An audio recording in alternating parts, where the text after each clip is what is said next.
Okay, hello, good morning everyone. So meron po tayong caption, bakit mahirap makatama ng STL? So bakit nga ba mahirap? Okay, so meron po tayo ditong STL ng Sorsogon. Example natin yung Sorsogon guys. So meron po tayo guys update kanina. So kung napansin nyo, walang STL Sorsogon dyan. Walang STL po doon sa update ko kanina kasi nga po maghihiwalay tayo ng video tungkol sa STL ng Sorsogon. Okay, so yung Sorsogon guys, dito po mapapansin nyo, 1, 2, 3, 4 na beses pong nag-uno. So, meron pa kayang chance na mag-uno ngayon? So, meron pa rin pong chance na mag-uno. Kasi nga po, yun ang type nila. Laging uno yung ibabalik doon sa unang draw. So, kahit naman po sino guys, kahit gaano kapakagaling, kung ganyan po ang ginagawa ng banker, ay nakaka-high blood po at nakakainis. So, nakaka-stress po yung ganon. Kasi imbis na tatama ka na, hindi. Kasi meron pa akong sumada ng GIS 7. So, GIS 7. So, ang nilabas 1-7. O, diba? Hindi ka matutuwa nun. At meron din naman akong sumada ng, dito sa kabila, yung 7, 7.25 ba yun? Or 6.25. So, ang lumabas ay 6.25. So, 1 point na naman. So, sinisira po kasi guys ng sumada dahil po dito sa 1. Ngayon, dito po guys tayo sa baba. Wag lang po natin guys iwan si GIS kasi ilalabas din po nila yan. So, ganun na lang po ang gawin natin guys.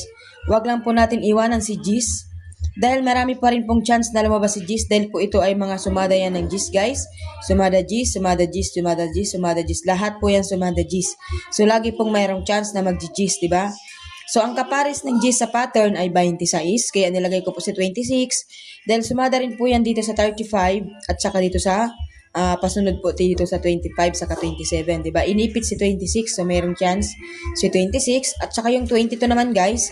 Pwede po yan diyan dito ibalik dahil nag-4 kagabi at 22, di ba? So nakita niyo dito sa taas, pinagpares si 22 to 1. So dito, baka ibalik na naman dito sa 22. Sana guys, ito yung 22 naman ang ibalik nila. Wag na po yung 1. Maawa kayo guys sa mga nagtataya. Talong-talo na, okay? So, mabuti kung nakikita natin yung lalabas ay hindi naman, di ba? Nagdidiskarte lang tayo kung ano yung pwede nating tayaan.